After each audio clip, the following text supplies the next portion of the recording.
Welcome, everyone, to the first CEO Breakfast and Strategy Series event of the 2019-2020 season. I'm Brian Brees, President of St. Norbert College, and we are delighted that you're here with us today. You'll notice at the table that we're not having breakfast. This year, for the first time, we're expanding the series to include a speaker from outside the region in an afternoon session. This is in addition to the 8 sessions we've traditionally scheduled during the course of the year that will occur in the morning and will have breakfast served. I encourage you, if you haven't already, to take a look at the full schedule of the speakers. We have some people we're really excited to hear from on some very interesting topics: turnarounds, entrepreneurship, innovation, corporate culture, Butterburgers. That's right, Craig Culver is one of our spring speakers. It should be exciting. I don't know if we're serving the burgers, but his remarks will be excellent. This marks the second year that the series has been administered by the Schneider School of Business and Economics, which I think is a fitting and perfect home for the series. The Schneider School aims to be the intellectual hub for business in our region, providing world-class programs for our undergraduate and graduate students and resources like the Center for Exceptional Leadership, the Center for Business and Economic Analysis, and the Strategic Research Institute. First and foremost, the Schneider School is about sharing business intelligence with the people who are shaping our economy. And you and our speakers are integral members of that group. Speaking of the Schneider School, I want to take a moment to introduce the school's new dean, Dr. Dan Heiser. Dan's right here. Give him a round of applause. Dan has had a distinguished career both in and out of the academy, and was most recently chair of the Department of Management and Entrepreneurship at DePaul University. If you see a little kick in his step today, he just found out in the last half hour that his condo down in Chicago is under contract. It will be sold. Yeah, give him a round of applause.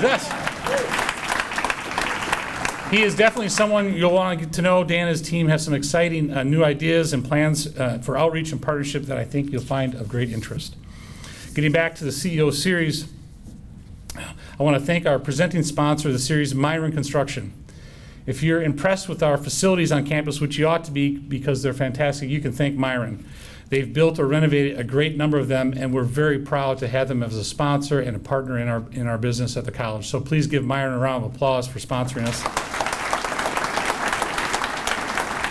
I'd also like to thank our title sponsors, Insight Publications and Johnson Financial Group, who are longtime sponsors of the program, and Davis Kilthau Attorneys at Law. Give them a round of applause.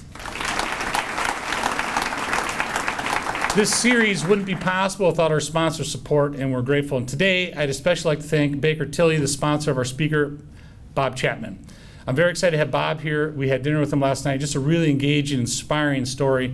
And I'm also grateful for Baker Tilly for helping us fulfill our mission to bring a speaker of this caliber to campus. Again, thank you for coming. At this point, I'd like to turn it over to John Krause from Baker Tilly to introduce Mr. Chapman. John?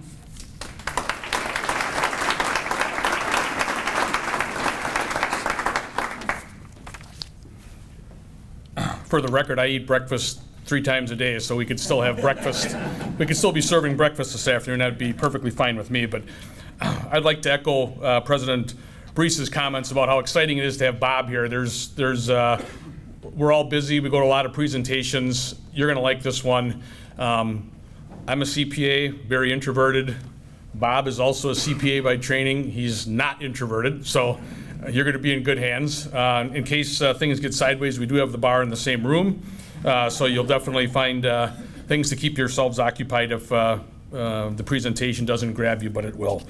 At Baker Tilly, we talk about change happens to us, progress happens because of us. I think you're going to hear some similar comments when Bob gives his presentation. A little background on Bob. When he became the CEO of Barry-Wehmiller, in 1975, change was happening to that company, financially weak, technologically challenged, and revenue of about $20 million. Then progress happened.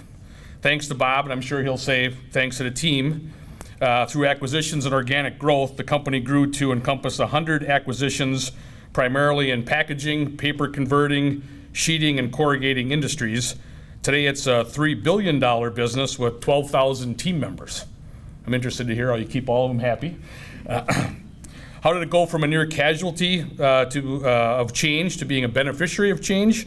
through a unique blend of strategy and culture, some aspects of which Bob will share with us today. So with that, please join me in welcoming Bob Chapman.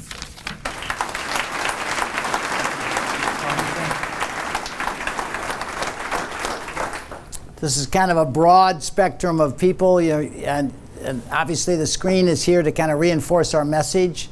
What I want to talk to you today is not about the job of leadership, it's the privilege of leadership.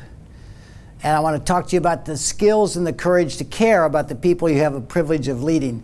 When I look at, just as an opening, when I look at our society today, where we have the lowest unemployment in 50 years, we're at peace in the world, and we have one of the highest levels of anxiety we've ever had. How can that be? We have peace and prosperity. The intention of our government is to provide us with peace and prosperity, but we have an issue in this country right now of an epidemic of anguish. We have the highest level of depression and anxiety we've ever had. Why? And I will say to you, my view is that the issue is that we don't know how to care for each other. We've become very much a me-centric society instead of a we-centric society. So I want to talk to you about the privilege of leadership. This caption actually came, I was asked to speak at the Aspen Ideas Festival a couple of years ago. People come in from around the world. And I was reviewing with the lady running the program about my talk. And she said, well, what's the title of your talk? And I said, I don't know. We've been talking for the last 45 minutes. What do you think it should be? And she said, I think it should be the privilege of leadership. So this comes to you via my experience in talking to the Aspen Institute and this message. And I get to give this talk in every facet of our society. So even though I'm an accountant, the greatest compliment somebody ever made to me is, I can't believe you're an accountant, okay? And even though I'm an accountant and a businessman, I get the privilege of talking in the military, healthcare, government, and business. And I speak internationally. So it's because of this message we've been given about the way we were intended to live and work together where people feel valued. So I want you to leave this session today, hopefully heightening your senses of stewardship of the people you have the privilege of leading and the impact you make on your life. So I want to start off by saying that, introducing a video real quickly from Simon Sinek, very popular TED Talk speaker. Over 130 million people go home every day feeling they work for a company that doesn't care about them. These are our mothers, our fathers, our brothers, our sisters, our sons and our daughters, those precious people we brought into this world. We all want to feel that our lives have value. We all want to feel that our lives and the work that we do is valuable to the tribe. We all want to know that our company needs us. There's a guy by the name of Bob Chapman in St. Louis, Missouri, who runs a company called Barry-Wehmiller. What we have come to realize is that our responsibility is to create an environment where people can discover their gifts, develop their gifts, share their gifts, and, extremely important, be recognized and appreciated for doing so. What is Bob's secret? He is obsessed about people. We're looking for the goodness in the people whose lives are entrusted to us. Stop saying our company is like a family. It is a family. We have an obligation as stewards of that life to continue to allow that life to be everything they were meant to be. And you must work tirelessly to see that they can achieve more than you could ever have imagined yourself achieving. Those are the best leaders. If they embrace people-centric leadership, which is the responsibility to send people home each night with a sense of fulfillment, we could profoundly change the world. So I want to walk you on that journey. So about 3 years ago, I happen to live in Aspen, Colorado. My office is in St. Louis, but I live in Aspen. And my granddaughter graduated from Aspen High School. About 158 students, considered one of the best public schools in the state of Colorado. And we went to the ceremony to see our precious granddaughter graduate. And as each child walked up to the podium to get their diploma, they said something good about that child. And the families were yelling and hooing, and, just thrilled that their child had graduated from high school, going out into the world. And I saw this joy, and from what I'm going to share to you, you'll understand why I had tears in my eyes as we sent my granddaughter out into the world. So let me share with you why I felt saddened by her graduation. We live in a society today where 88% of the people in this country, according to Gallup, feel they work for an organization that does not care about them. We live in a society where 3 out of 4 people in our country are disengaged in what they're doing, okay? Now, I'm not just talking about business. 71% of all teachers in our system are disengaged in what they're doing. Those teachers who you send your kids for stewardship, they feel just like your team members do. They don't feel valued and appreciated. When I talk to CEOs of companies, I say, you're all worried about the healthcare crisis, the cost of healthcare? You are the problem. 74% of all people, of all illnesses, are chronic. The biggest cause of chronic illness is stress, and the biggest cause of stress is work. There's actually a 20% increase on Monday mornings when people have to go back to work. We live in a country where we have TGIF. What does that stand for? Thank God it's Friday. Get the hell out of this place and go someplace and drown my pain with a beer. We absolutely know that, I think it's something like 65% of all people, 65% of all people would forgive a salary increase if they could just fire their boss. Okay? 55% of all people would trust a stranger more than they would their boss. Okay? So we have what I consider to be the issue we face is we have a tremendous challenge. And actually, Jeffrey Pfeiffer at Stanford, he's written about 6 or 7 books. He just wrote a book called Dying for a Paycheck. And he doesn't mean anxious to get one. He estimates that 120,000 people die every year of work-related stress. So we're basically self-destructing in the interest of economic gain, and nobody seems to know what to do about it. And so what our society is suffering from, I've come to, is leadership malpractice, okay? We're not being good stewards of people's lives. And I recently talked to about 25 university presidents up at Brown University, and I went up to Harvard right before my talk, and I said to the Harvard team, I said, what are the issues facing our universities and colleges in this country? And he said, we have an epidemic of anguish in our country, an epidemic of anguish. Kids entering our colleges and universities today have the highest level of depression and anxiety record, and the universities don't know how to handle these serious illnesses. We are sending our kids from our homes to universities with epidemic levels of anxiety and depression. And again, the universities don't know how to do it. So it's not, the Harvard people said, they're coming to us this way. So we are sending from our homes our kids with record levels of issues and the universities don't know how to deal with it. So what does all this mean? About 3 years ago, a New York Times reporter came to Aspen, and he was talking to the people that write the checks to the Aspen Institute, the donors. And he said, while we do good in the world, could we do less harm? And they said, what do you mean? He said, thank you for writing the check and donating to our cause, but I'm going to ask you a question. How did you get your money? And they booed him out of the room.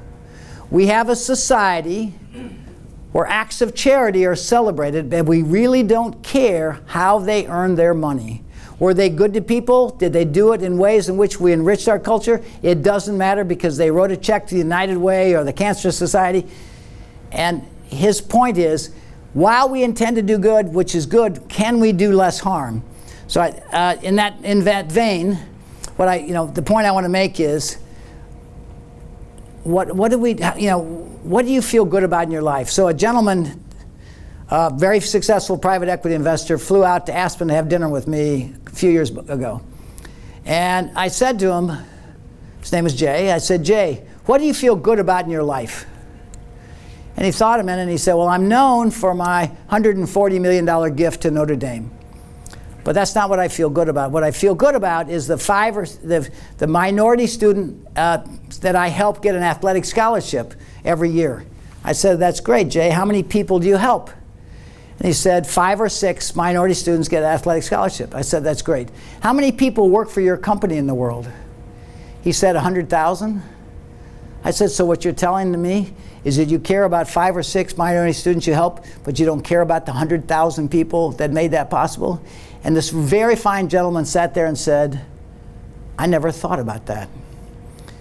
We have a society where the greatest act of charity, honestly, the greatest act of charity is not the checks we write, but the way we treat people we have the privilege of leading. We wouldn't need so many nonprofit organizations in this country if everybody felt cared for and they therefore cared for others. So the greatest act of charity is not the checks you write, but the way you treat people you have the privilege of leading. That is the healing we need in this country, in the world. Remember, we operate all over the world. Our companies are all over the world. And this is a universal truth in every country we operate. France, Germany, Italy, England, Spain. It is a universal truth that people simply want to know that who they are and what they do matters. And the problem is we don't teach people to do that. So I think what that brought me to is that I believe, and that's why I'm here today, that business could be the most powerful force for good in the world if we simply cared about the people we had the privilege of leading. I was interviewed by Washington University organizational development professors 3 or 4 years ago. At the end of an hour-and-a-half interview, they said, "You're the first CEO I've ever talked to that didn't talk about your product." I said, "We've been talking about a product for the last hour and a half. I will not go to my grave proud of the machinery we build. I will go to my grave proud of the lives we've touched that built that machinery."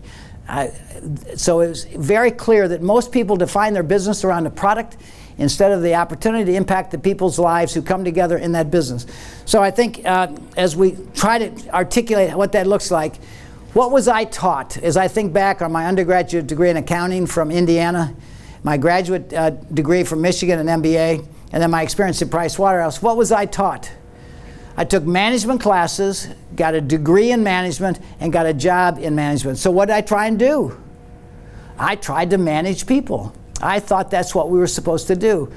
Name anybody in your life you can manage. Name anybody in your life that wants to be managed. Why do we use the language of bosses, supervisors, and managers instead of mentors, leaders, and coaches?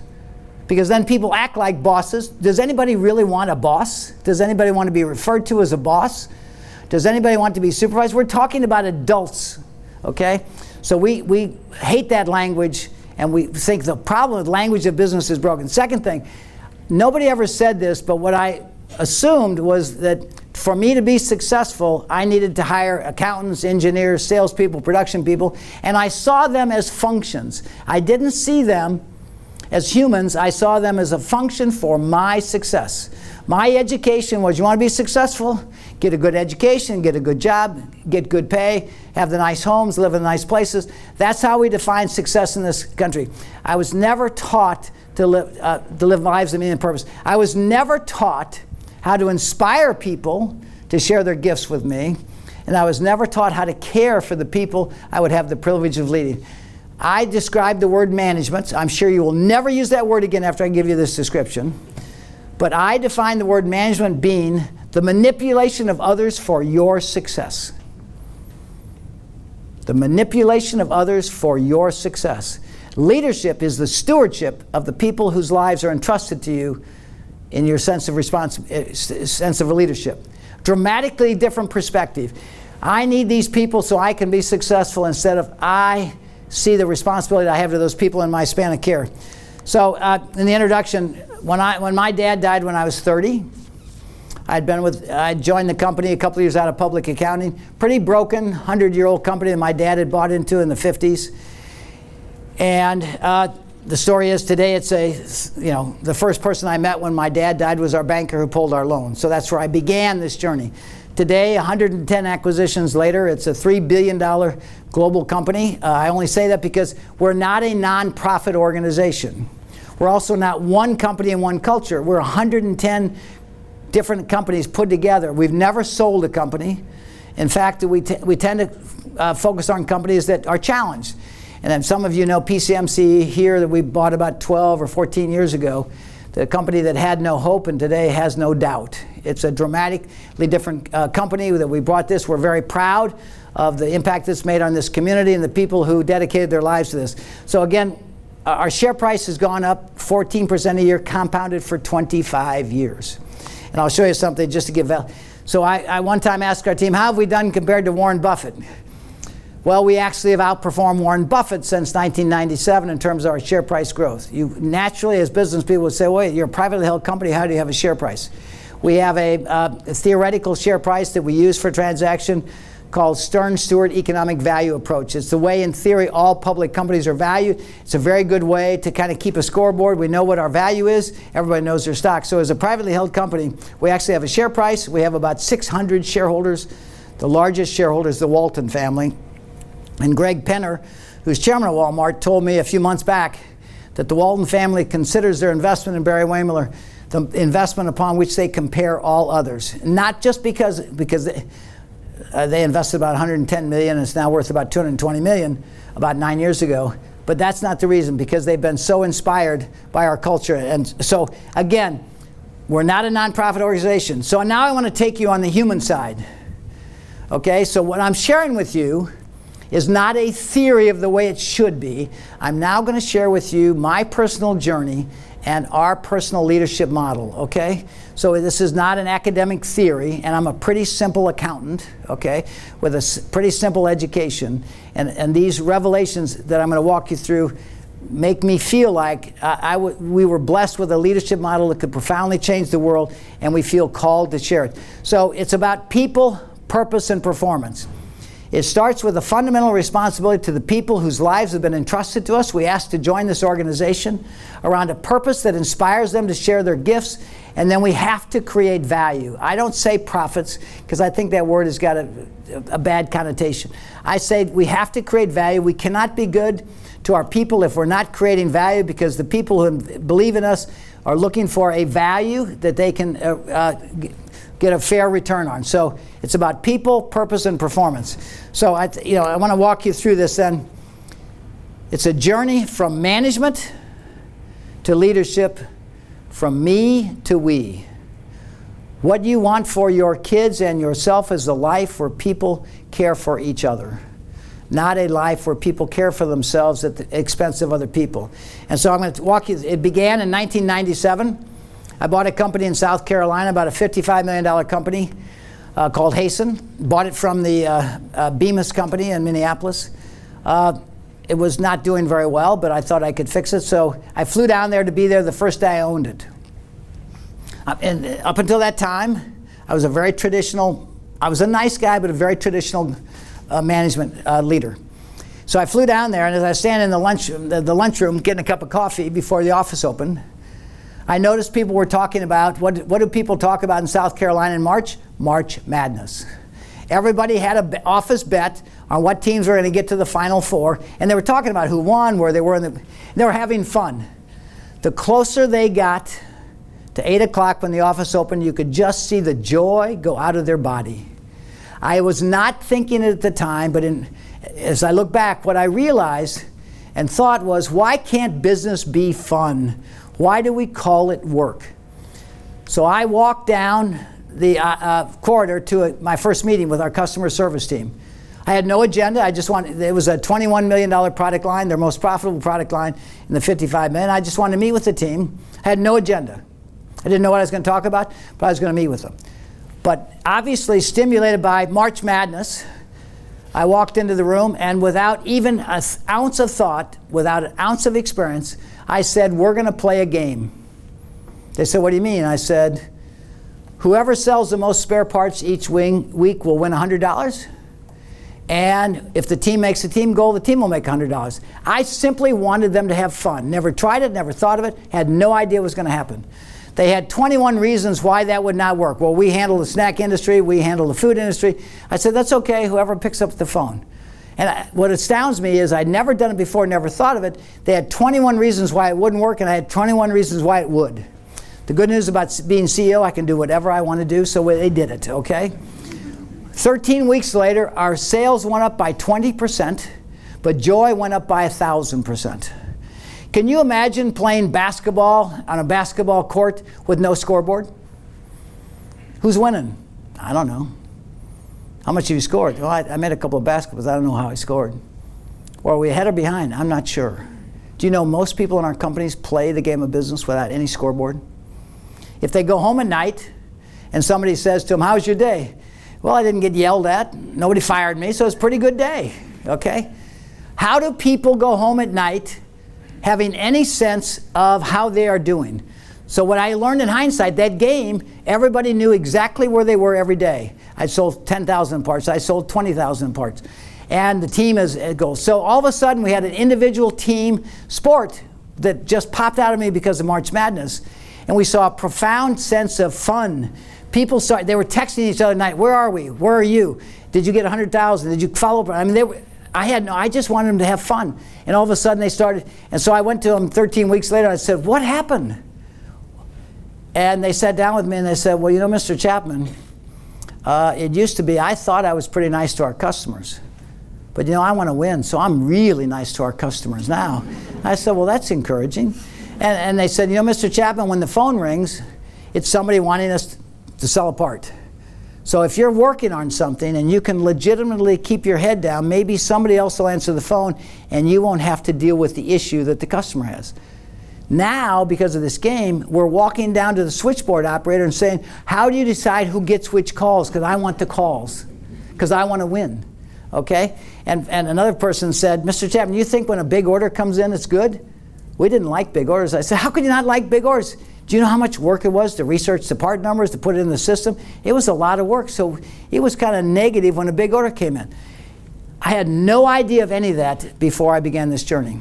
So we started seeing this team spirit and fun develop and value creation for the customer, because again, when the customer called and needed a particular part and they needed engineering input, they'd write a memo to send it to engineering. When it came back, they'd call the customer. It might be a week, might be 2 weeks. Now they were walking it over to engineering and said, can you answer my question, because I want to get back to the customer because we want to make our goal this week. So we introduced fun into business, and we saw a profound sense of performance and joy. We had a game in Akron, and a lady said, Mr. Chapman, we don't like this game. And I said, why is it? Oh, they hadn't started. We were just telling them they needed to do it. Why not? She said, because we're a team, and this pits us against each other, and we don't like that. I said, look, I'm not doing a survey. You're going to do it, and you're going to have fun, okay? And they said, well, what happens if a call comes in, and we're down in the inventory area expediting something for a customer? I said, well, if I were you, I'd sit at my desk and call down to the inventory room. So anyway, I had no idea. So guess what? This lady, her name is Pat, she got a portable phone. She actually bragged about the fact she took an order going to the restroom one day. She bragged about it because she was so positive. And they loved it. She ended up walking up and showing me, because she knew she was a contributor, but she didn't know how much. So again, why can't business be fun? Why do we call it work? People don't express their greatest gifts in work. They express their greatest gifts in fun. So that was the first rail. Second, Cynthia and I are Episcopalians. We were at church. My mentor was the rector of our church, and he gave amazing sermons. Phenomenal gentleman. And one day after the church service, we were sitting, and just as I was going to get up, I looked over at Cynthia and said, Cynthia, I just realized something. Ed, the rector, has got us for 1 hour a week. We have people in our care for 40 hours a week. We are 40 times more powerful to impact people's lives than the church.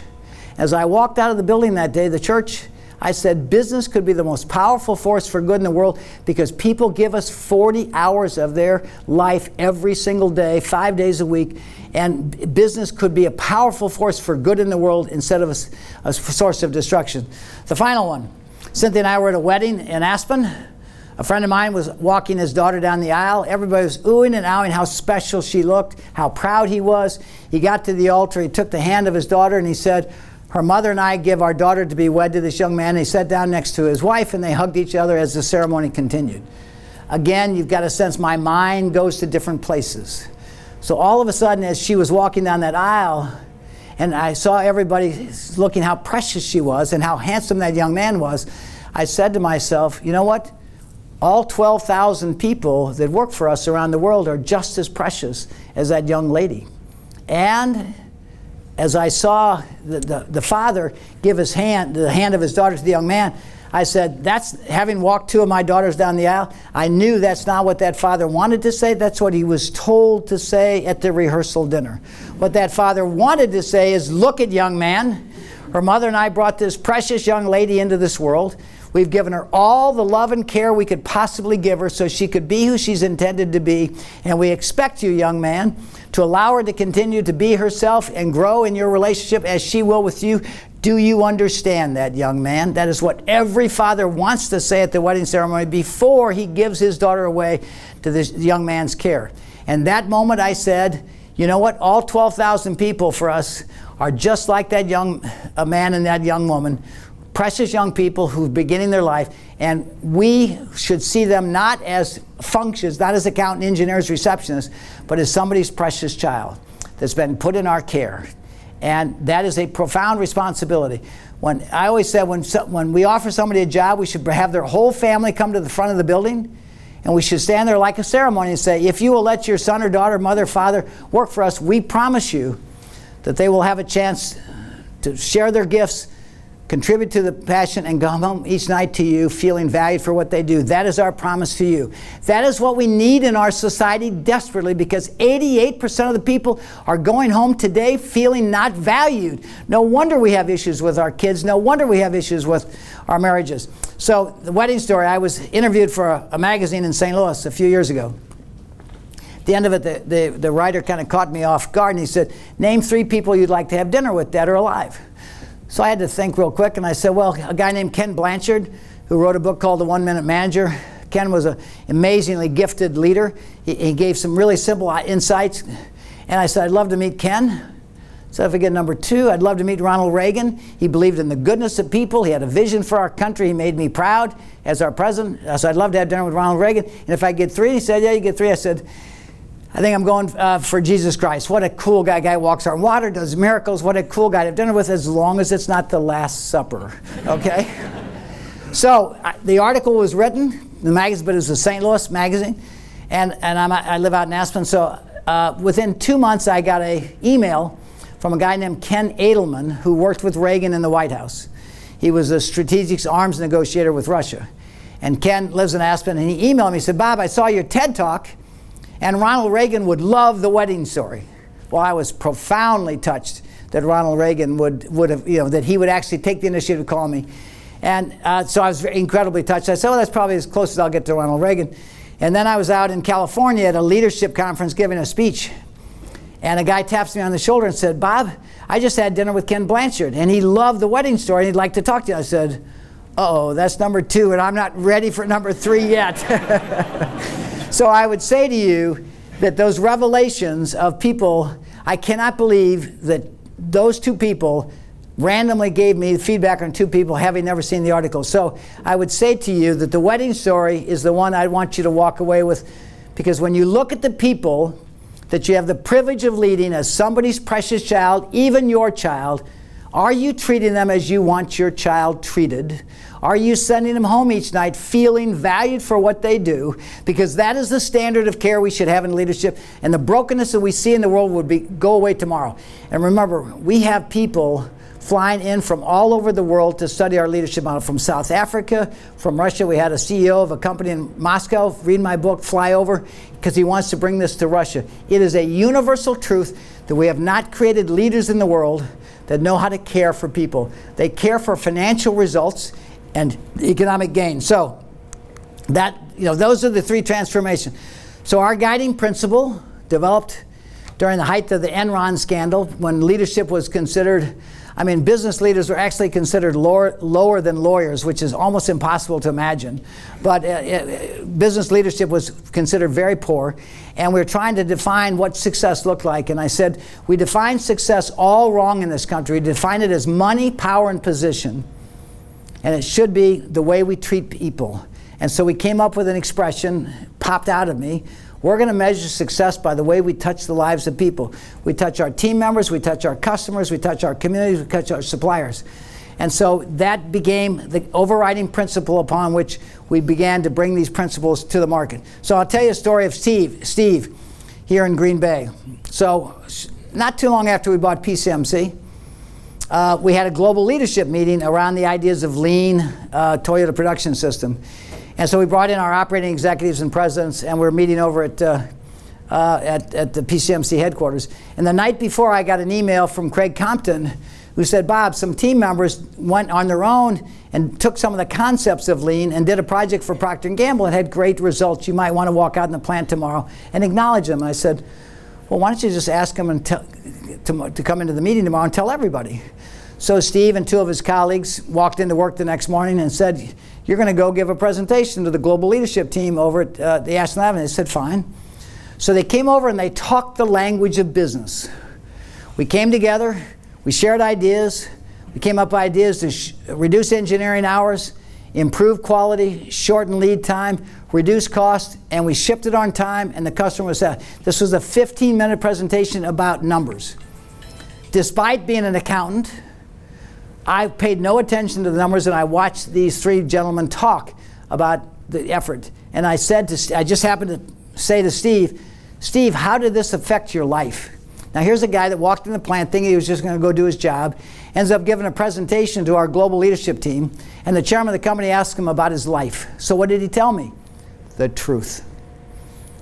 Listen to what he said. My wife is talking to me. I said, I don't understand. He said, Mr. Chapman, I've worked in this company for years. I walked in every day. I punched my clock to validate I came here. I went to my workstation. People told me what to do, but never asked me what I thought. I got 10 things right, and I never heard a word. I got one thing wrong, and I got my ass chewed out. He said, they complained about my pay, but then they couldn't get me the parts and things I needed on time, so we're inefficient. So I realize now, since you bought our company, that I'd go home at night, I didn't feel very good about myself.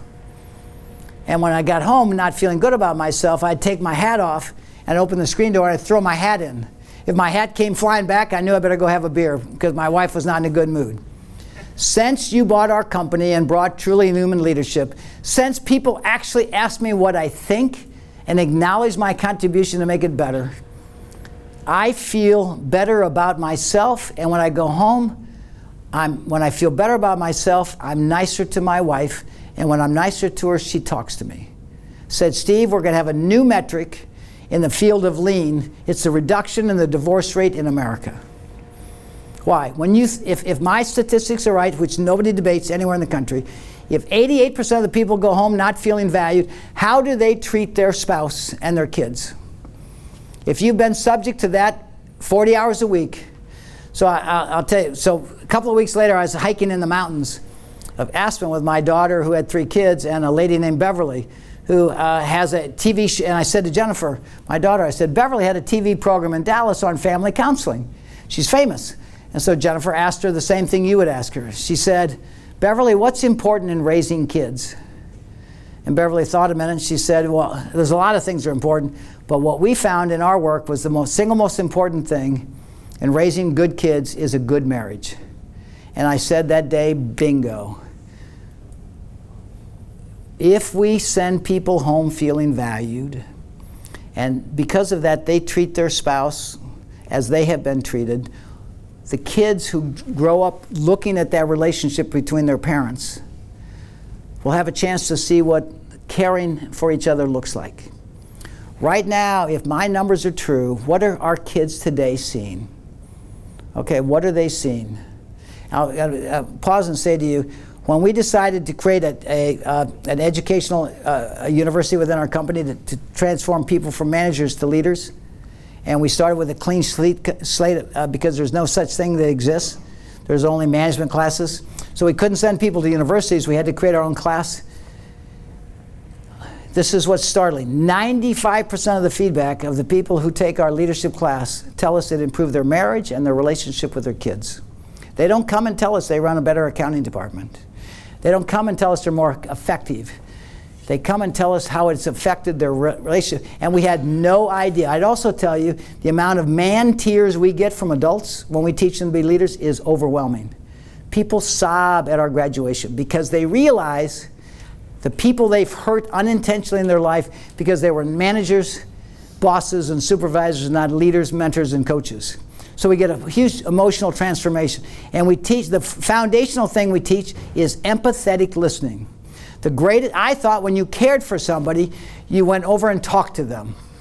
It turns out when you care for somebody, you go over to listen to them with empathy and be present. That is the greatest gift you can give anybody.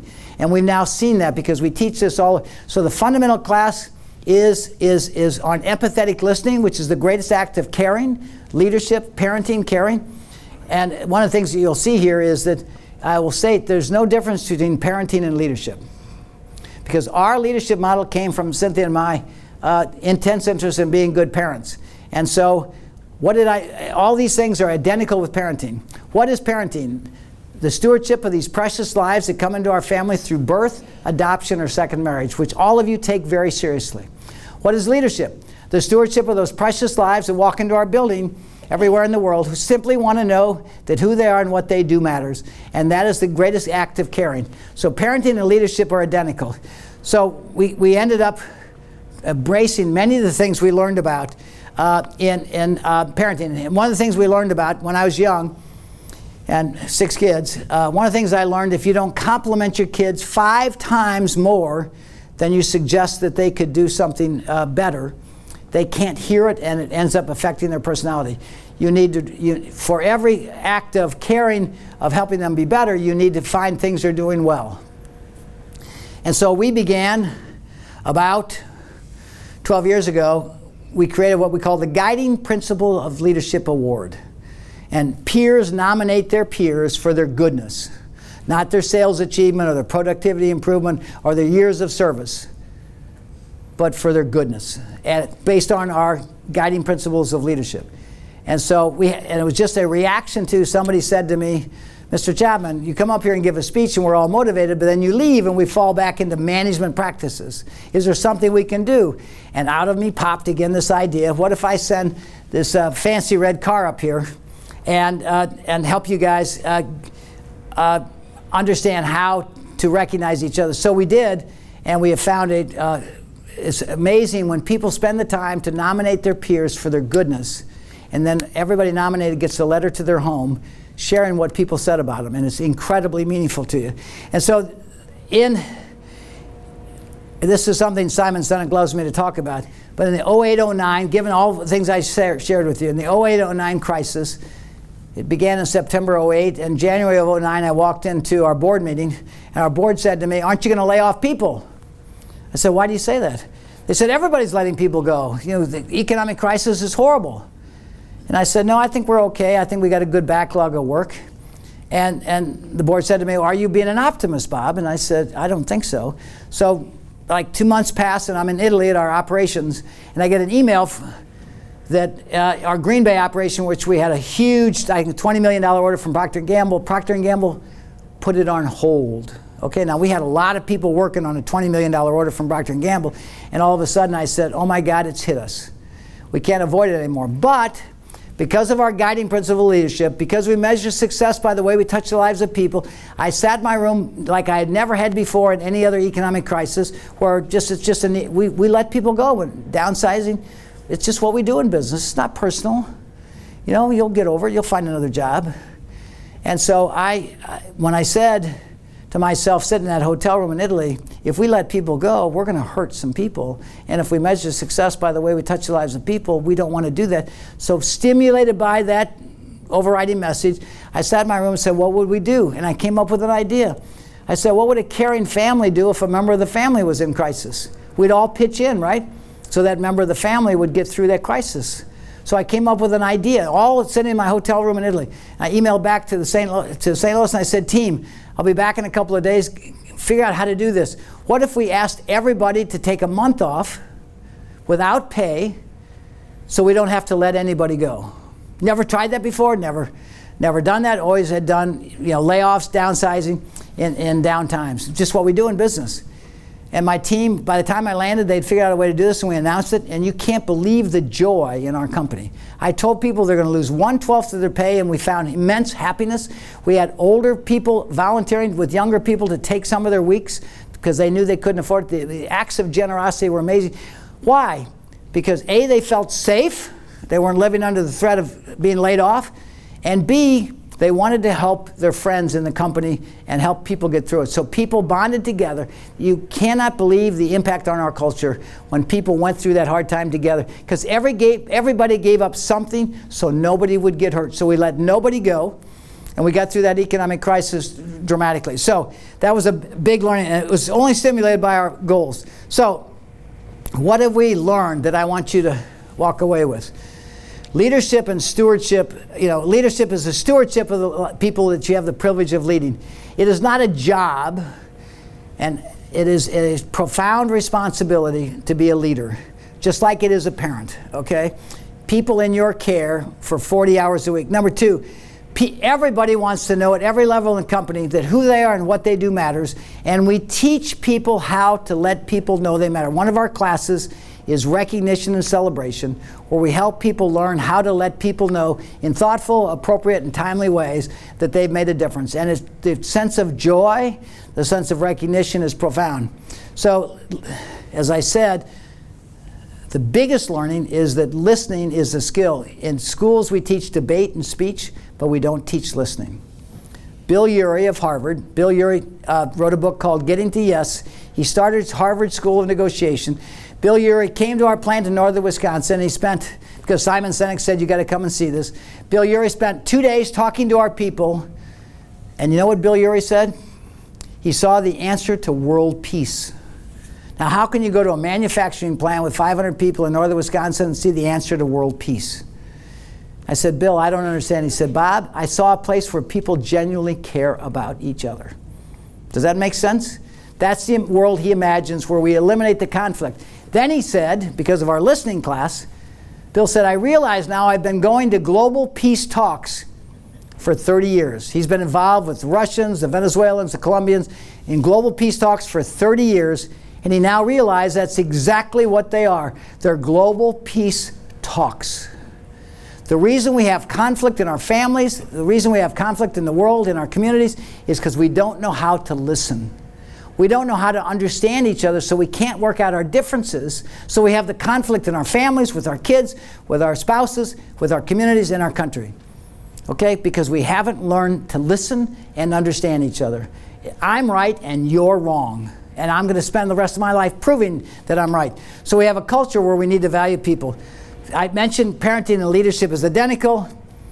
And I would ask each one of you, if you look at how you exercise your responsibility of leadership,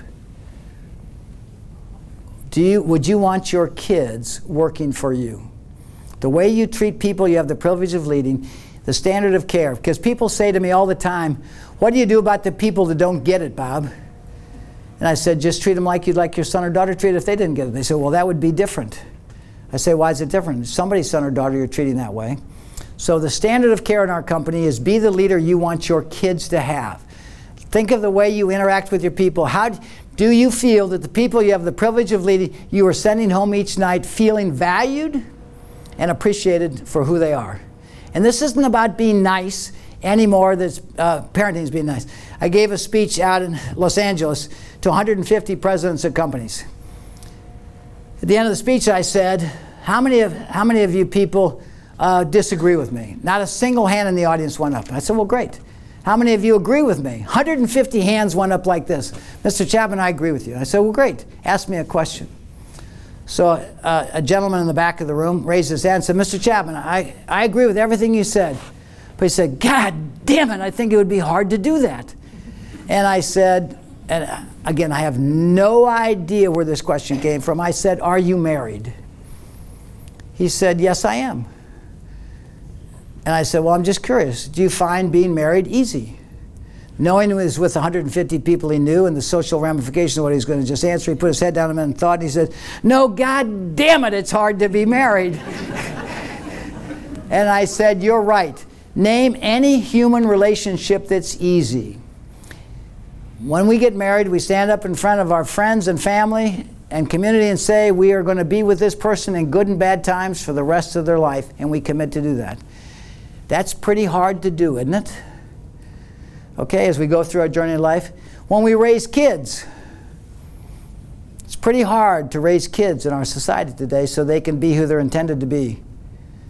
Taking care of 12,000 people around the world is hard. What is the alternative for caring? I spoke at Washington University to MBA students the other day, and they had executive MBA and undergraduate. And I said, and at the end of it, a gentleman raised his hand and said, "Mr. Chapman, I work for a public company. We got to be able to justify what we do." And he's kind of forceful with his hand. There's a big auditorium, and I said, "Did you just say you work for a company where you have to justify caring for people?" And he kind of leaned back in his seat, realizing he looked like an ass to everybody in the building. I said, "Personally, I think we have to justify not caring. How can we not care for the people we have the privilege of leading? Yes, it's hard, but if we know that we're kind of self-destructing in a society because we use people for financial success. I believe that it takes a balance of a good business model, which is like a safe bus, and then it takes leaders, drivers, who know where they're going and how to get there safely. So I think it takes both. I think it takes a good business strategy and a caring culture to be good stewards of our businesses, all the business you're a part of. So be the leader you want your children to have. There's an expression we learned along this journey. We have paid people for their hands for years, and they would have given us their heads and their hearts for free if we had just known how to ask them. My hope here at St. Norbert is that we're teaching people how to engage the 12 inches between their heads and their hearts, so that the people that leave this institution have the skill and courage to care for the people whose lives they will impact through their leadership. Simon Sinek, who's the biggest advocate, some of you have probably heard of him, he's got a famous TED Talk. Simon and I were just had an event this weekend out in Aspen. And Simon so he works with the Pentagon in the military, and he works with business. And he put these two contrasts together. In the military, we honor those who give themselves in service of their country and others. No doubt about it. In business, we give bonuses to people who sacrifice others in service of themselves. Hewlett-Packard lays off 5,000 people. Share price goes up. Good job. Got your share price up, see. We have a way of dehumanizing. When I was in the Air Force, speaking at the Air Force Weapons School where we teach the Top Gun pilots, I asked the commanders of the base the night before I talked, how do you teach young men and women to kill other people? They said, we don't. We teach them to take out targets that made bad decisions. They never talk about killing people. They talk about targets. In business, we talk about head count. We talk about downsizing, right-sizing, layoffs. We never say, we're going to go destroy 25 lives this afternoon when we let people tell them their job is over. Okay? We dehumanize the word so we don't feel bad about what we do in business. Okay? If you've ever interviewed, as I have, I've interviewed hundreds of people new to our company who had been laid off in other companies. I said, how did it feel to be let go? He said, one of the worst days of my life. I had to walk into my family and tell them I didn't know what our future looked like. We don't think about that. We think about the economic gains of letting people go, and we take it. So Simon's right. The good news is that about 3 years ago, maybe 4 now, Harvard became aware of our culture and wrote a case study. Jan Rifkin at Harvard was one of the top case study writers, wrote a case study on our culture. And he since has been made chair of the MBA program, and now all Harvard MBA students study Barry-Wehmiller's culture as a part of their leadership development. And a lady named Rebecca Henderson at Harvard has been asked by Harvard to rethink how Harvard teaches leadership. And they sent 7 of their top business professors, including Rebecca and Jan, to our plant in northern Wisconsin in December, and they were visibly impacted listening to our people talk about what it feels like to be cared for. Amy Cuddy, the #2 TED Talk in the world, she went through our plant, and she sat down, we have it on camera, she sat down and said, walking through your plant, I've never hugged so many people and cried so much in my life as people wanted to stop and tell me what it feels like to be cared for. She said, I thought places like this only existed in my head. This is as close to utopia as I've ever seen. That is in a manufacturing plant with machinists and assemblers and engineers and accountants in a small town in northern Wisconsin. So if we can do it in a manufacturing setting, everybody can do it. And again, we have consulting businesses. We operate all over the world. These are universal truths I shared you with, and they work everywhere in the world. And also, some of you have heard of McKinsey, the world-famous consulting firm. They got 28,000 consultants around the world. Our team just flew up to New York and engaged, and McKinsey paid us to share with them our culture and our leadership models. So McKinsey is rethinking how this impacts them. We have further programs to go. Last Friday, I was in Miami talking to a McKinsey gathering of CEOs and CFOs of major corporations. So what I just shared with you, this story, nobody at Harvard, Stanford, Kellogg School, Wharton School, nobody debates what I just told you. It's just so far from a way we teach and we practice that people don't know how to get there. It's like saying, I don't debate there's a moon up there, I can see it, but I don't know how to get there. We have a society that was built from the Industrial Revolution on economic values, not human values. We thought when we took people off farm and put them in a Ford factory making Model A's and Model T's, that we gave them a living wage so they could support their family, buy a house, have more predictable income and benefits. What's that about? Money, okay? Henry Ford didn't think about the dignity of taking a craftsman from a farm and putting him in an assembly line, putting a hubcap on every 5 seconds, okay? So the Industrial Revolution was never about human dignity, it was about economic gain, and people made a lot of money in the Industrial Revolution when a lot of our management Boston practices were developed, which we then studied and taught in our universities, in case studies. So I believe that we have been, again, you can come to your own conclusion, but we are looking in this world for people who believe what we believe and want to join us in this journey. And so I'd say to you, we began this outreach initiative. You know, we're a manufacturing plant of capital goods, but we have this outreach team now, 20 dedicated people who are working with global organizations to try and help them join us to prove it's not about Bob Chapman or Barry-Wehmiller. This is the way we were all called to live and work together, to validate the worth of each other, to care about each other.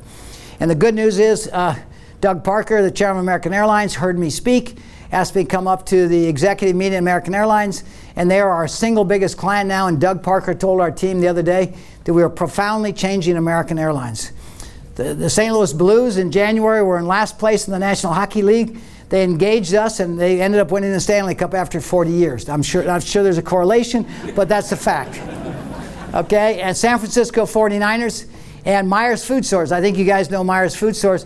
The Meyer brothers have been profoundly touched by our leadership model. They're our second biggest client, and they've seen a dramatic reduction in turnover and employee engagement and customer engagement. So they can't get enough of it right now. So Myers engaging in this. And then again, we were just at Brussels with Shell Oil Company's chairman, 5th largest company in the world, and they love our leadership model. So the good news is people are listening.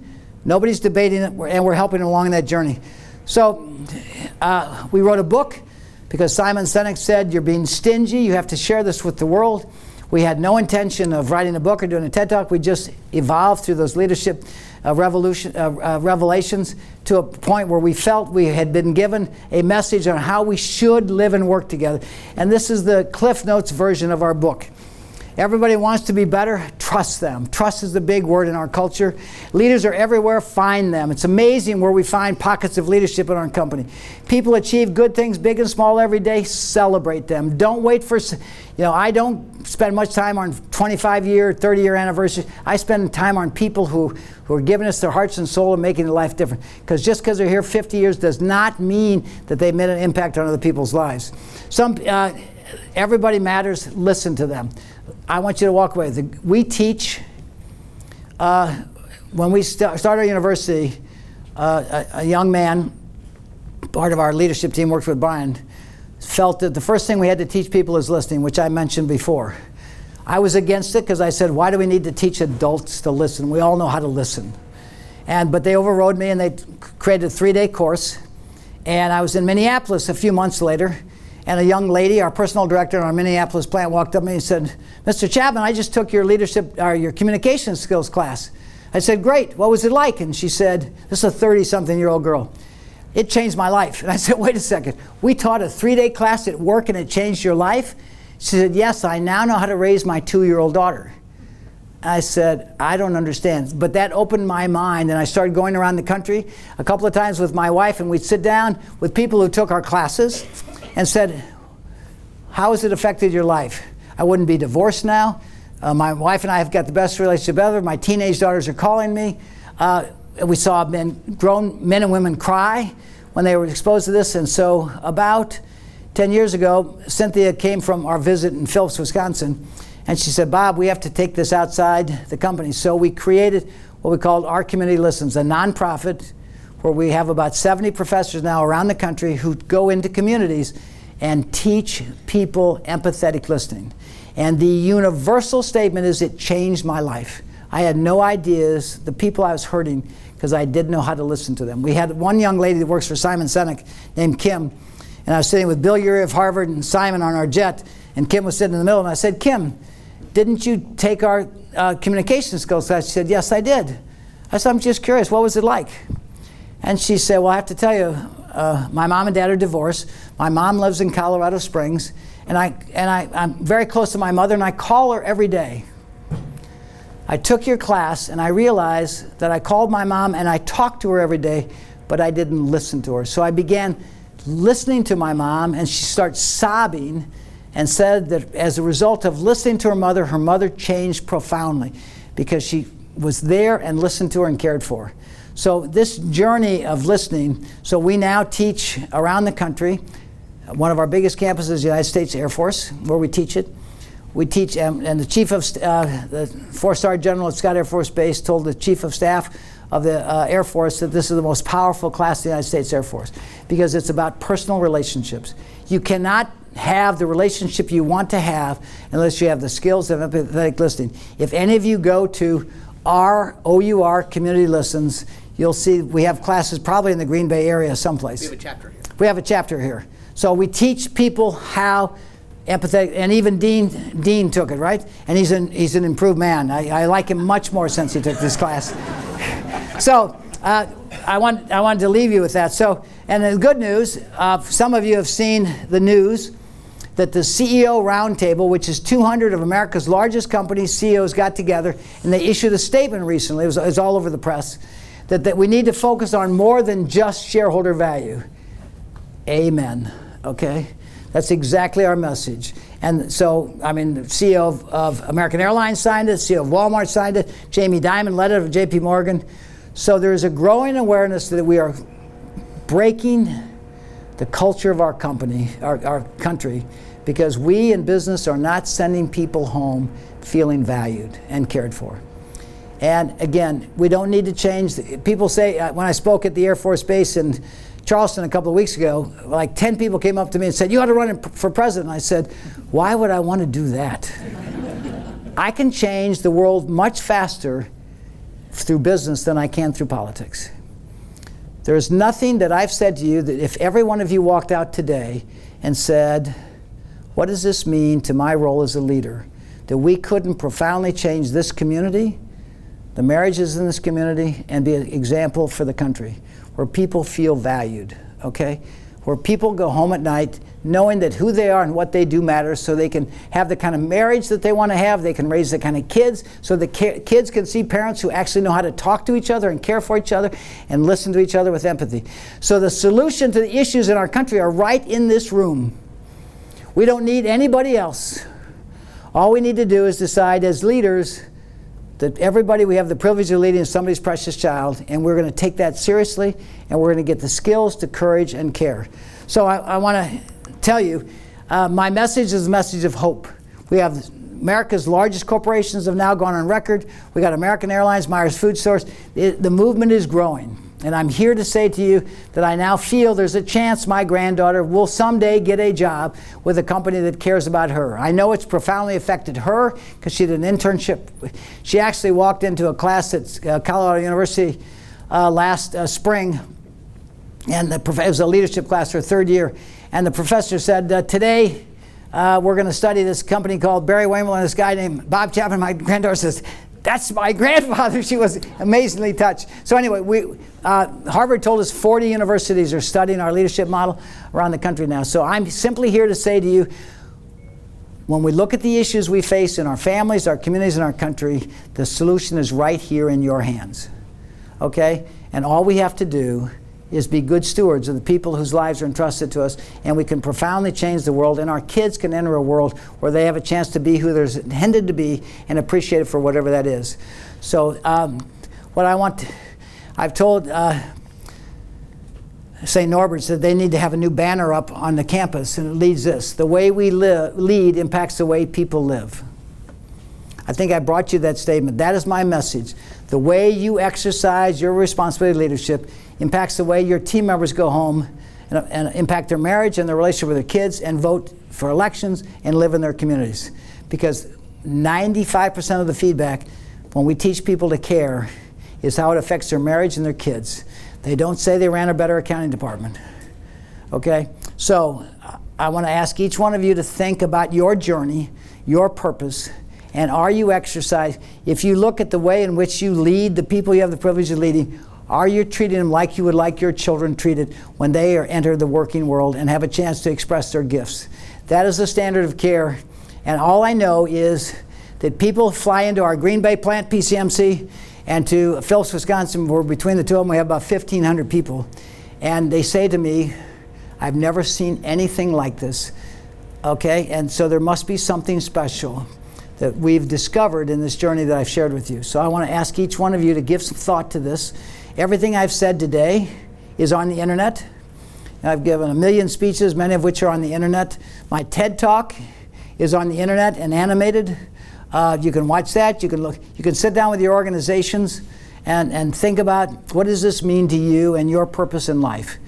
And you can decide whether you want to join us in this journey or not. But we need to do something in the world, or we're kind of self-destructing as a civilization in the interest of me and not we.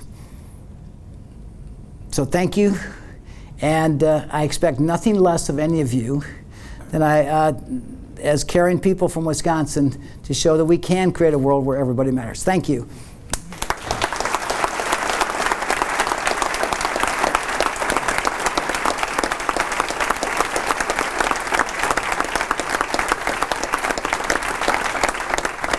Thank you. Questions? Questions? Yes, sir. Have you considered spreading that message through colleges and universities across the country? I thought about it. I gave a talk to the undergraduate students this morning. I'm giving a talk to the graduate students tonight. Harvard, again, this message is being studied by Harvard. Harvard is rethinking, so there's no question we're having an impact on the university. I would say to you, when I first met Dean, I looked at him and I said, you are the problem, Dean, because we're not creating leaders in our educational system, we're creating managers and bosses. Right, so I believe our Leadership Institute with American Airlines and Myers is treating cancer, but we're not curing cancer, because we keep producing young men and women with economic gains as the only reason that they go into business, to make money and to seek money, power, and position. So we've got to change. But the good news is we have people listening all over the country. My book's in its 12 publications. I've published it 12 times. It's been translated into Chinese, Portuguese, Spanish, and Italian. And so it's being studied all over the world. The good news is we have, I believe, a movement is starting to occur. I just need to keep going to every mountaintop I can and saying there's a better way to live together. We can't keep using each other for economic gain. We have to start caring for each other. Other questions? Yes? What do you and Warren Buffett talk about at dinner? You know, I think Warren Buffett is probably a fine guy, but I know a guy that runs one of his big groups, and I ask him what he's like. Warren would probably say, nice, Bob. But he is a savvy investor. He is not a cultural person. Warren never gets involved in businesses he buys. He buys good companies at good prices. He is simply an investor. I've never met anybody that debates what I just said to you. Never.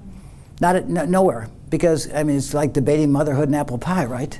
Caring for people. But Warren Buffett is not the symbol of a leader. Okay? He is the symbol of an investor.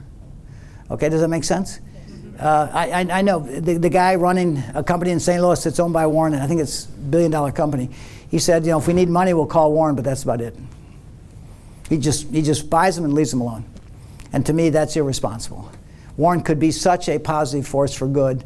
And he can talk about, again, why did the CEO Roundtable come out with the statement they did right now, which had many of the nation's big. Why? Because Elizabeth Warren is talking about socializing business, and there's a lot of talk about socialism. So if you're 200 of the major leaders of corporations in America, you better say something, because the dialogue right now is about socialism, and the wealthy are getting wealthier and the middle class are not.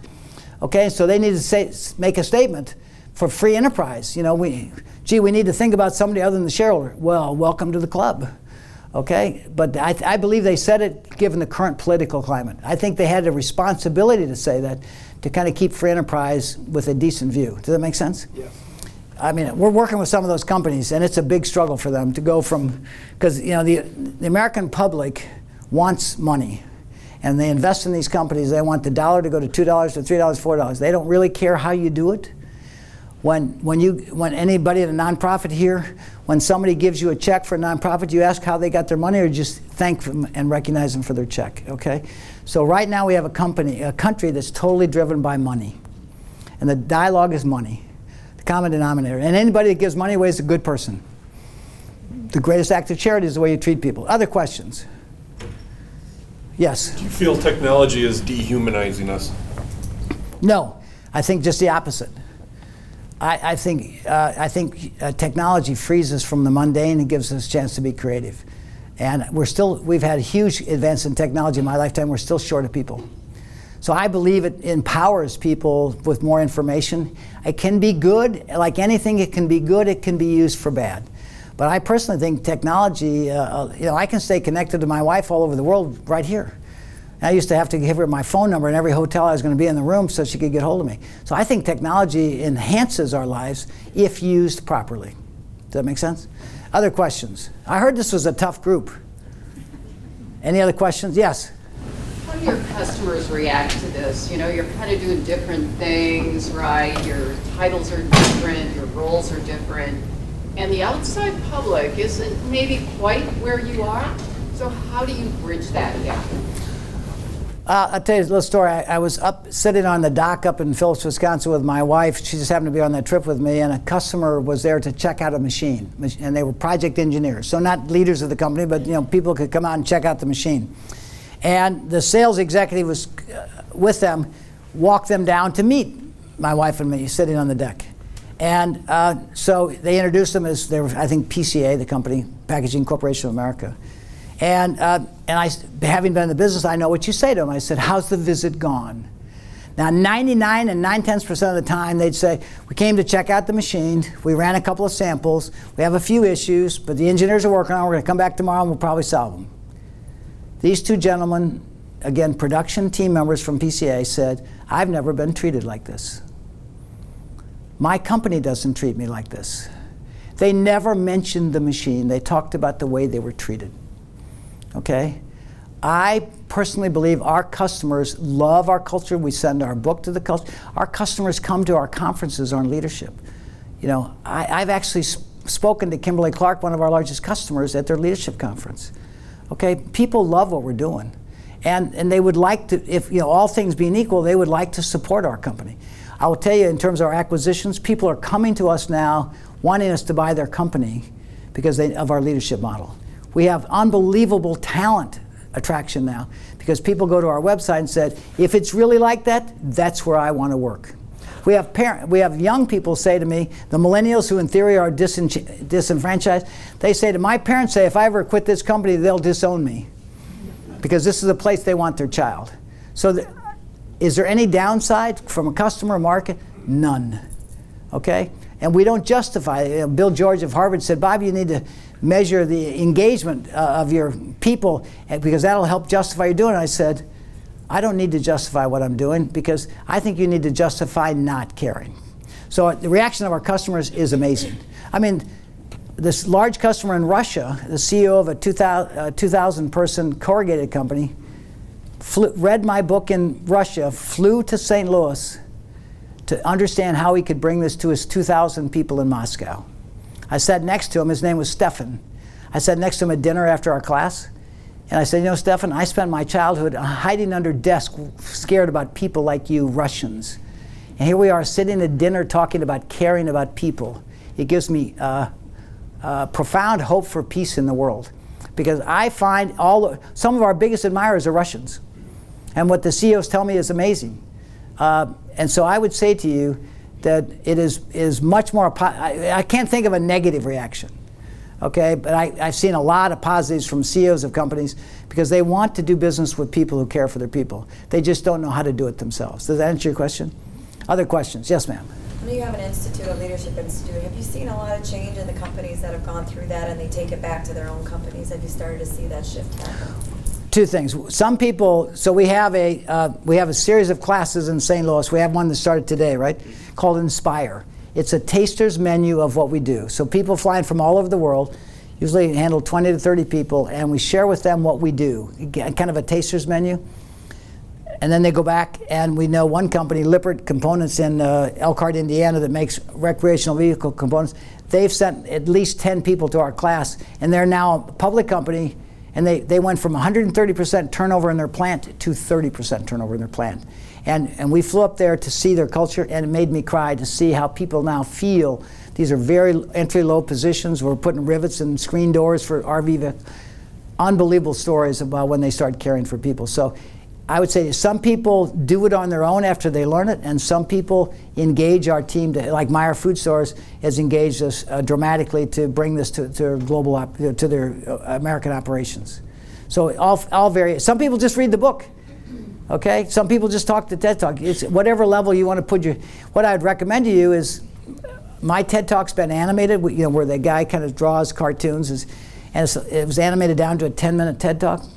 If you are interested and want to see the reaction of your leadership team, sit down and just look at a 10-minute and say, what do you think? How does this resonate with you? I heard Bob Chapman talk. And you can do a book study. Some companies do book studies on my book. What does it mean to you? Because you need to get their hearts and souls behind the effort. You can't just say, okay, tomorrow morning we're going to start caring about people. It's kind of like saying tomorrow morning we're going to start talking Chinese, because they don't understand. Other questions? Yes? How do you implement some of these principles when you're not in a position of formal authority? If you don't have formal supervision over anyone, if it'd be weird for you. Did you say the word supervision? No. In terms of it'd be weird for me to send a letter home to my coworkers. Why would it be weird? How would you feel if somebody sent a letter home about you? That would be lovely. You see, that's how. I think I would go back to the point. I gave this talk at Kimberly-Clark's Global Tissue Operations in Chicago. They flew in people from around the world in production, and I gave this talk. This is 5 years ago. At the end of it, one of the executives raised his hand. Mr. Chapman, he said, what if corporate doesn't support this? In this case, what if corporate doesn't support it? And I have no idea why. Again, my mind goes to strange places. And I thought of The Wizard of Oz. I think I watched the movie once in my life, but I went to Wizard of Oz and I said, the Scarecrow, the Lion, and the Tin Man all were seeking something they didn't have, right? And they went to the wizard to get a heart, to get a brain, to get courage. And when they got to the wizard, they found he was a little old man like me behind a big screen pulling, air whistles and so forth. And he said to them, to the Tin Man, you have a brain, you have a heart. You just need to use it. And so I said to that gentleman, Kimberly-Clark, what do you need from your leaders that you don't already have to care? What do you need? Do you need a memo from corporate that says, as of Monday, we're going to care? Okay? No. What you need to do is you need to understand your organization, and you need to think, how does this resonate with you personally in your life and what you're about?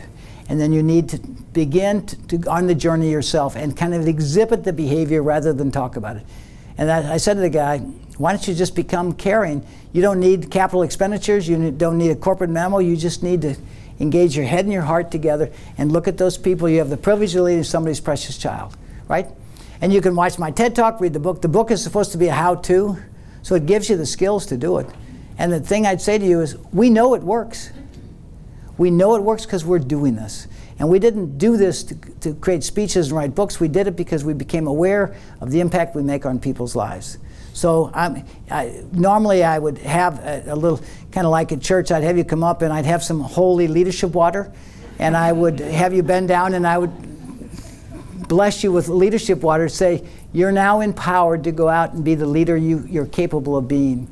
And that's a journey, because you never get perfect at it any more than parenting or being married, but it's a journey. So you have everything you need to do to embrace this. Other questions?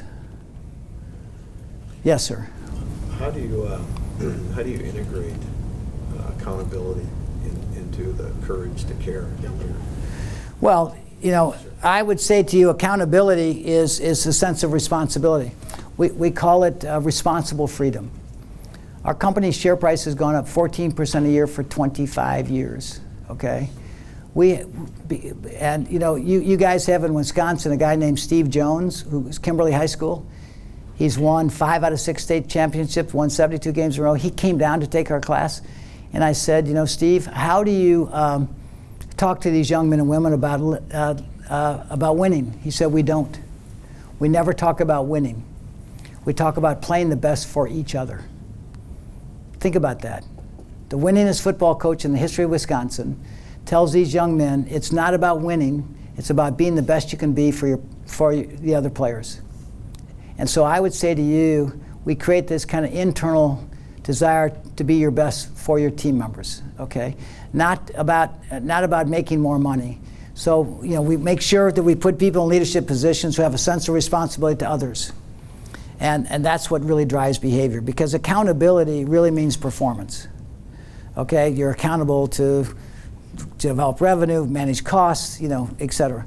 And so we take a totally different approach. We try to inspire people to want to be the best for each other, like Steve Jones does in football. And again, we got through the economic downturn. If you're Ford and you drive you build a brand new F-150, you drive it out in the worst weather and the worst conditions, see how the chassis engine hold up. If you design a business model, drive it into the 08-09 economy and see how it holds up. Our business model, our share price went up 11% that year. So our business model has validated accountability. We feel responsible to our fellow colleagues, because 360 of our team members are shareholders in our company. And they also care about each other. So when they feel cared for, they care for others. And I would call the greatest source of accountability is not that you're going to get fired if you don't do it, because you don't want to let your team members down. Does that make sense? So we take a totally different approach to accountability. Other questions? Yes, sir.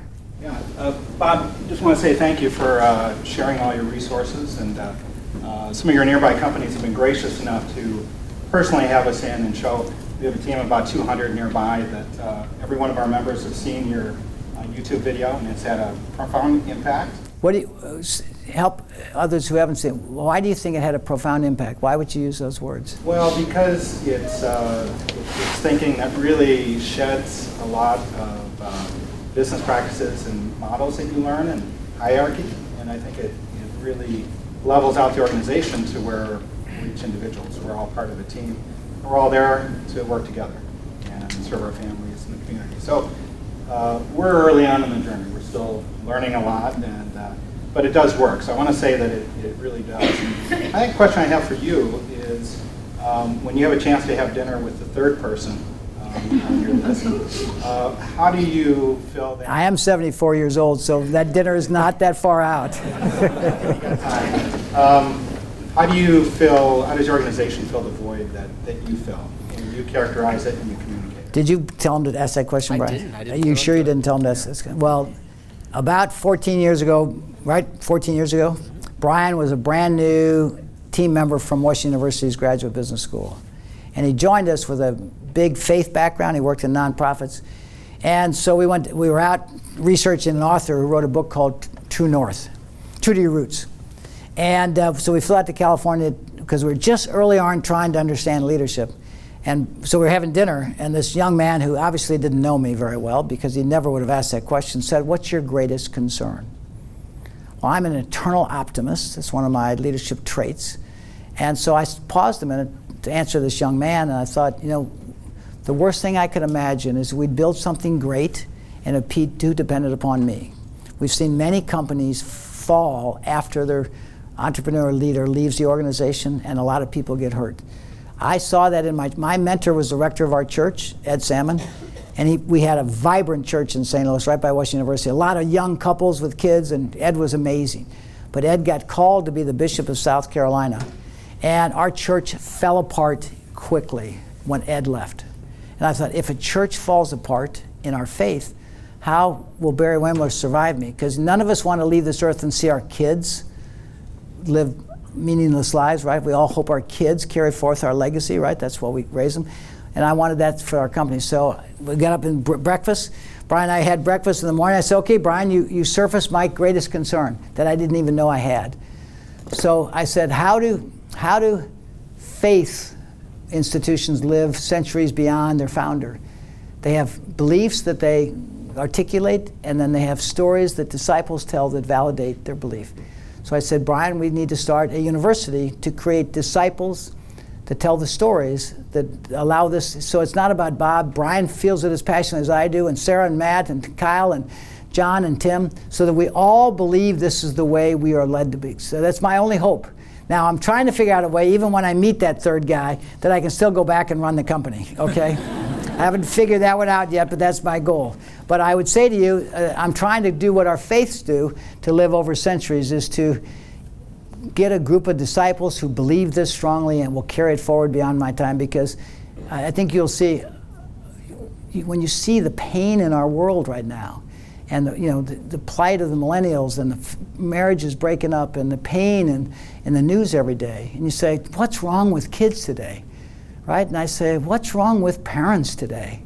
Okay, those kids are a product of their parents, of the marriages, the broken marriages, and the society where we inundate kids every day with the brokenness of the world, the media. When I was a kid, we had ABC, NBC, and CBS. That was it.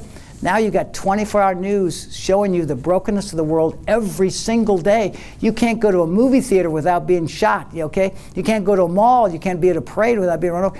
So we have created, when I was a kid, I was born and raised in Ferguson, Missouri, where all the racial issues began. I rode my bike all over that town. I never worried about my safety. It was never an issue. And today, all of us are worried about our kids and safety. And so I would say to you, to me, the answer is people don't feel cared for.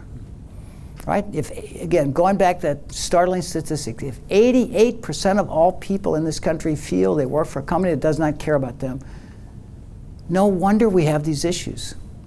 And nobody debates. They think I'm even being optimistic at 88%, that they think it's worse than that, okay? So to me, that's the root of the issue. People don't feel cared for, and they don't know how to care for others. And that's what we try to do. Okay? Now, Dan promised me he's going to give an unbelievable synopsis of this speech now. He's going to share with you everything I meant to say. Let's give Bob a round of applause. Really nicely done. Thanks. You know, a small group of us had a chance to have dinner last night with Bob and Brian, and just really so engaging to hear you tell the story and to share it with such passion, your vision, your commitment for helping us all think about a different kind of ethic of care. Thank you, Bob, for being with us and sharing your thoughts tonight. Let's give him another round of applause. Thank you. Yeah. I was also listening very carefully, Bob, to what you're saying, because attentive listening is very important, as you said. And I just want to say to this entire audience with you here that I like how you've made your money. And I think you and I should talk. Let's do that. We're getting ready to start this fantastic campaign for the college. It's going to be focused on our endowment and helping create an educational experience that transforms students so that they can be citizens and give back to the world in a very caring way. Oh, that's what you're trying to do. That's what we're trying to do. So let's revisit this. If you'd like a copy of today's presentation, please find Lisa Gray for a copy. She'll get you a copy of it. And we also invite you to please join us for our next CEO breakfast on October 9th here on campus. Tom Ely, President and CEO of Ameriprise, will present. You're in a turnaround whether you know it or not. We are really hopeful that we see you there. We're grateful that you're here tonight. And the only thing between me and this little happy hour reception is saying thank you and enjoy yourselves at the reception here. And thank you, Bob, once again for being with us tonight. Thanks. Yeah.